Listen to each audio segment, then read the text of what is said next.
memberikan tanah wakaf, dan mendanai sekolah agama. Ia bukan fanatik, tapi ia tahu, dalam negeri seperti ini, agama adalah tiang penyangga kekuasaan. Bab 8. Cermin retak dan warisan yang tak lengkap. Di tahun-tahun terakhir hidupnya, Timur Shah lebih banyak termenung. Ia tahu, meski ia telah menjaga kerajaan dari kehancuran, ia gagal menyatukan hati para putranya. Mereka mulai membentuk faksi masing-masing, mengumpulkan dukungan dari para kepala suku, menyuap para penjaga istana. Ia mencoba memanggil mereka satu persatu, berbicara dengan suara berat yang melemah, berharap dapat menenangkan badai. Tapi usia dan penyakit telah menggerogoti tubuhnya. Di ruang tidurnya yang beratap kayu, ia menghabiskan malam-malam terakhir membaca Al-Quran, ditemani aroma gaharu dan suara angin dari lembah Kabul.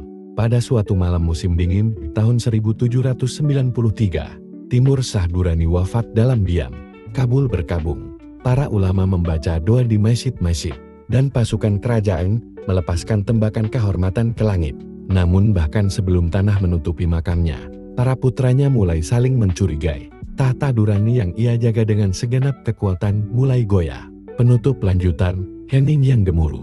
Warisan Timur Shah adalah paradoks. Ia bukan pendiri, bukan penakluk besar, tapi ia adalah batu penjaga. Ia mempertahankan kekaisaran Durrani di tengah ancaman internal dan eksternal, menunda kehancuran yang tak terhindarkan. Ia membangun Kabul menjadi pusat politik dan budaya. Ia menjaga perdamaian sebisa mungkin, meski kekerasan tetap menyertai, dan meski anak-anaknya memecah warisan itu menjadi puing. Sejarah tetap menulisnya sebagai penjaga terakhir kejayaan Durrani yang utuh.